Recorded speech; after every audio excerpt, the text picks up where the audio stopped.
ఈరోజు చెప్పబోయే కథ మంచి మనస్సు పార్ట్ 10.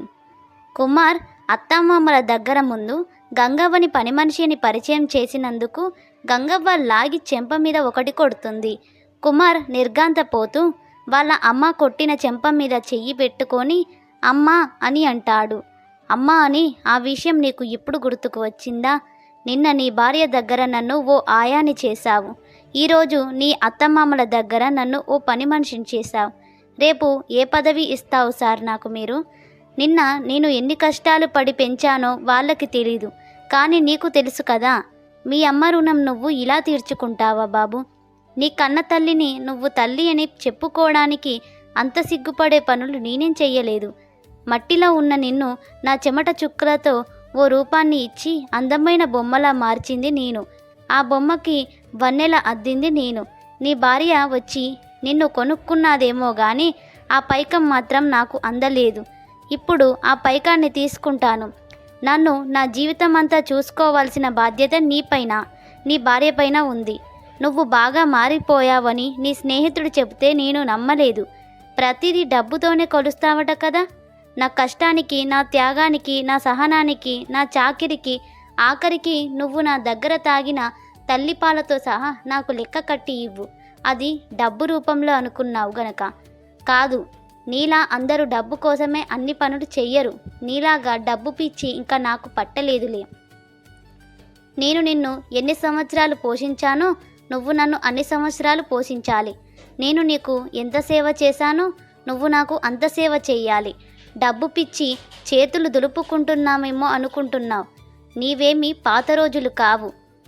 కొడుకు ఏదో అంటే ఇంట్లోంచి బయటకు వెళ్ళి నానా బాధలు పడి బ్రతకడానికి. నా బాధ్యతలు నేను సక్రమంగా నెరవేర్చాను. ఇక ఇప్పుడు నీ వంతు కనుక తల్లిదండ్రులను కూడా చూడలేని బ్రతుకు ఓ బ్రతుకేనారా? తన బిడ్డ తుమ్మినా, దగ్గినా, చీరినా అశుద్ధాన్ని సైతం అసహించుకోకుండా ఎత్తిపడేసేది ఒక కన్నతల్లి మాత్రమే. తను బ్రతుకుతుందో చస్తుందో కూడా తెలియకుండానే బిడ్డకి జన్మనివ్వడానికి సిద్ధపడుతుంది తల్లి. కనీసం నేను అక్కడ బ్రతికి ఉన్నాను, చచ్చానో కూడా చూడ్డానికి నువ్వు రాలేదు. చీచి, ఇలాంటి వాడినా నేను గుడ్డిగా నమ్మింది? ఇలాంటి వాడికా నేను జన్మనిచ్చింది? నా బాధ నీకు ఇప్పుడు తెలియకపోవచ్చు, కానీ ఏదో ఒకరోజు నువ్వు తండ్రి అవుతావు. నేను ఉండకపోవచ్చు, కానీ పైన ఆ భగవంతుడు అనేవాడు ఒకడు ఉన్నాడు. అన్నిటికీ లెక్క కడతాడు. నా స్థానంలోకి నువ్వు రాకూడదని నేను కోరుకునేది అంటూ గంగవ్వ రూంలోకి వెళ్ళి తలుపులు గడి పెట్టుకొని గుండెలు పగిలేలా ఏడుస్తుంది. పరమేశ్వర, ఇంకా నన్ను నువ్వు ఎందుకు ఈ భూమి మీద ఉంచావు? ఇంకా నేను ఉండి ఎవరిని ఉద్ధరించాలి? నా కొడుకుకి నేను అడ్డు అయిపోయాను. నన్ను నీ దగ్గరికి తీసుకొని వెళ్ళు తండ్రి అంటూ ఆ దేవుణ్ణి ప్రార్థిస్తుంది. బయట ఉన్న కుమార్కి నోట మాట రాలేదు. తన గతమంతా తన కళ్ళ ముందు తిరుగుతూ కనిపిస్తుంది. హేమ కూడా ఇదంతా వింటూ అలా ఉండిపోయింది. హేమ వాళ్ళ నాన్న కుమార్ని కదిలిస్తూ, ఏంటి కుమార్, నువ్వు ఇక కూలి చేసుకుని బ్రతికే ఆవిడ బిడ్డవా? మమ్మల్ని ఇంత మోసం చేస్తావా? నీ స్టేటస్కి తగ్గ అమ్మాయిని చూసుకోకుండా డబ్బు కోసం నా కూతురు వెనకాల పడతావా? చూడు కుమార్, మీ అమ్మ బాధ నిజమే కావచ్చు, కానీ మీలాంటి ఇంటికి కోడలిగా వెళ్ళవలసిన కర్మ నా బిడ్డకి పట్టలేదు. నువ్వు నీ తల్లికి కొడుకుగా ఉంటావు, లేక నా కూతురికి భర్తగా ఉంటావో నువ్వే తేల్చుకో. నా కూతురికి వయస్సేమీ అయిపోలేదు. నీకు డైవర్స్ ఇచ్చి మరీ దర్జాగా ఇంకొకరికి ఇచ్చి పెళ్లి చేస్తాము. కానీ నా బిడ్డను వదులుకుంటే నీ బ్రతుకు ఏమైపోతుందో నువ్వే ఆలోచించుకో. అంతవరకు హేమమ్మ ఇంటి దగ్గరే ఉంటుంది అంటూ హేమ గదికి వెళ్ళారు. హేమ వాళ్ళ అమ్మ, నాన్న. హేమ కంగారుగా, ఏంటి నాన్న మీరు అంటున్నది? కుమారికి నాకు డైవర్స్ ఇప్పిస్తారా? ఎందుకు నాన్న? కుమార్ వాళ్ళ అమ్మ కోసం ఎంత గొడవ? ఆవిడని ఇక్కడే ఉంచుకుంటే ఏమవుతుంది? కుమార్ని అంత జాగ్రత్తగా చూసుకుంది, నేను ఆవిడని చూసుకోలేనా అని అంటుంది హేమ. వాళ్ళ అమ్మ దగ్గరికి వచ్చి, పిచ్చి మొకందానా, ఏంటి నువ్వు చూసుకునేది? ఆవిడకి ఏ కాలో చెయ్యో పడిపోతే నువ్వు సేవలన్నీ నువ్వే చేయాలి. అంత అవసరం నీకు ఏంటి? ముందు నువ్వు ఇక్కడి నుండి పద అంటూ కుమార్తో కూడా మాట్లాడకుండా హేమని అక్కడి నుండి తీసుకొని వెళ్ళిపోతారు. కుమార్కి తలంతా తిరుగుతున్నట్టుగా అనిపించింది. భూమి ఆకాశం ఒకటవుతున్నట్టుగా అనిపిస్తుంది. తల పట్టుకొని కూర్చుండిపోయాడు. అమ్మ నా కోసం చాలా కష్టపడింది, కాదని అనను, కానీ ఇప్పుడు అమ్మ వెనకాలే వెళ్ళిపోతే నేను మళ్ళీ సున్నంతో మొదలు పెట్టవలసి ఉంటుంది. చాలా కష్టపడి హేమ వెనకాల తిరిగి వాళ్ళ అమ్మా నాన్నని ఒప్పించి పెళ్లి చేసుకున్నాను. షార్ట్ టైంలోనే అన్ని ఆస్తిపాస్తులను సంపాదించుకోగలిగాను. ఇప్పుడు నేను అమ్మ వెనకాల గనక వెళ్తే మళ్ళీ నాకు ఆ పచ్చడి మెతుకులే గతవుతాయి. మా అమ్మ నా కోసం కష్టపడింది, నేను నా పిల్లల కోసం కష్టపడాలా ఏంటి? నాన్సెన్స్. ఇంకా ఈ రోజుల్లో పాపం పుణ్యం అని కూర్చుంటే పనులవుతాయా? ముసలావిడ రేపో మాపో చచ్చిపోతుంది. ఆ మాత్రం దానికి నేను ఇంత ఐశ్వర్యాన్ని వదులుకొని ఆవిడ వెంట వెళ్ళాలా? 2 ముద్దలు పడేస్తే ఆవిడ కడుపు నిండిపోతుంది, ఆవిడ దినం గడిచిపోతుంది. కానీ నాకంటూ ఒక స్టేటస్ సింబల్ కావాలి, నాకంటూ సమాజంలో గౌరవ మర్యాదలు కావాలి, నాకంటూ విలాసాలు కావాలి. ఇవన్నీ అమ్మకు చెప్పినా అర్థం కావు. ఆవిడ నన్ను కష్టపడి పెంచింది, నేను కాదని అనటం లేదు. కానీ ఆవిడ కోసం నా నూరేళ్ల జీవితాన్ని నేను బలి చేసుకోవాలా? ముందు ఈవిడని నేను అర్జెంటుగా వదిలించుకోవాలి అనుకుంటూ ఒక నిర్ణయానికి వచ్చిన వాడిలా వాళ్ళ అమ్మ గదిలోకి వెళ్ళాడు కుమార్.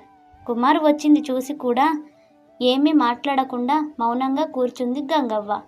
గంగవ్వ దగ్గరికి వచ్చి, అమ్మ నన్ను క్షమించు, నేను తప్పు చేశాను, నువ్వేమీ బాధపడకు, నేను హేమతో అన్నీ మాట్లాడాను, మేమిద్దరం నిన్ను చాలా బాగా చూసుకుంటాం, కాకపోతే నిన్ను వేరే దగ్గర ఉంచుతామమ్మా, నేను రోజు వచ్చి నిన్ను చూస్తాను అంటూ హామీ ఇచ్చాడు.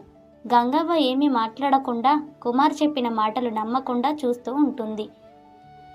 కుమార్ కంగారు పడుతూ, ఏంటమ్మా నన్ను నమ్మవా? ప్లీజ్ అమ్మా, ఈసారికి నన్ను నమ్ము, నీ మీద ఒట్టు, నేను నిన్ను వేరే ఇంటికి తీసుకొని వెళ్తాను. వేరే ఇల్లు అంటే ఎవరిదో అనుకోకు, అది మా స్నేహితుడి ఇల్లే, ప్రస్తుతానికి ఖాళీగా ఉంది, నిన్ను అక్కడికి తీసుకొని వెళ్తాను అని అంటున్నా. నేను నీతోనే ఉంటాను, ఎక్కడికి వెళ్ళిపోను, ఈసారికి నన్ను నమ్ము అంటూ గంగవ్వను మాయ మాటలతో నమ్మిస్తాడు.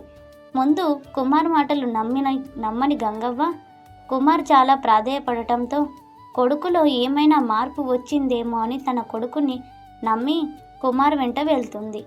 కుమార్ తనని కారులో ఎక్కించుకుంటూ, అమ్మ మనం ముందు ఒక వెంకటేశ్వర స్వామి గుడికి వెళ్ళి స్వామిని దర్శించుకొని అప్పుడు రూమ్కి వెళ్దామని అంటాడు.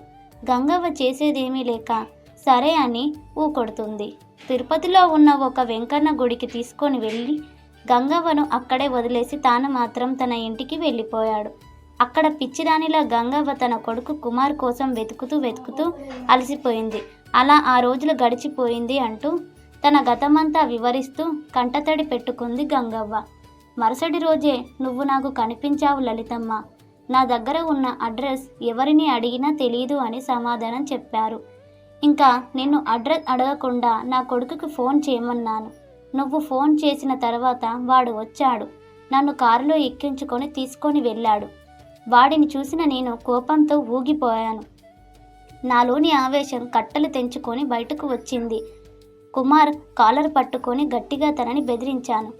ఒరేయ్ నీచుడా, నన్ను అలా గుడి దగ్గర వదిలేసి వెళ్ళిపోతావా? నేనేం పాపం చేస్తే నువ్వు నా కడుపున పుట్టావురా దుర్మార్గుడా? నేను నిన్ను నగలు అడిగినానా, నాణాలు అడిగినానా? నేను ఈ ఇంట్లో ఇంత చోటు కదా ఇమ్మన్నాను. నన్ను ఇన్ని బాధలు పెట్టే బదులు నాకు గుక్కెడు విషమిచ్చి నా ప్రాణాలను తీసేయొచ్చు కదరా. నిన్ను అంత తేలికగా వదులుతాను అని అనుకోకు. నీలాంటి వాళ్ళందరికీ నేను ఒక గుణపాఠం నేర్పిస్తాన్రా. నేను ఇప్పుడే పోలీస్ స్టేషన్కి వెళ్ళి నీ మీద కేసు పెడతాన్రా అంటూ కుమార్ని గట్టిగా గదమాయించింది. కుమార్ ఇంకో మాట లేకుండా తను ముందుగానే తెచ్చుకున్న క్లోరోఫామ్ కర్చీఫ్లలో గంగవ్వ ముక్కుపై పెట్టి గట్టిగా ఉంచాడు. గంగవ్వ స్పృహ తప్పి పడిపోయింది. కుమారిగా గంగవ్వ తిరుపతిలో ఉంటే ఏదో విధంగా తనని విసిగిస్తుందని అన్నవరం కొండపైన తనని వదిలేసి అక్కడి నుంచి చాలా తేలికగా తప్పించుకున్నాడు. అలా నేను ఈ అన్నవరం చేరుకున్నానమ్మా అంటూ ఏడ్చింది. నెక్స్ట్ వీడియోలో ఏం జరుగుతుంది?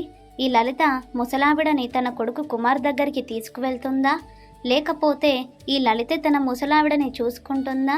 ఏం జరుగుతుందనేది నెక్స్ట్ వీడియోలో చూసేద్దాం. మీకు ఈ కథ కనుక ఇంట్రెస్టింగ్గా అనిపిస్తే మరిన్ని కొత్త కథల కోసం మా ఛానల్ని సబ్స్క్రైబ్ చేసుకోండి. వీడియో ఎలా ఉందనేది కామెంట్ బాక్స్లో కామెంట్ చేసి వీడియోకి ఒక చిన్న లైక్ చేసుకోండి. Thanks for watching this video.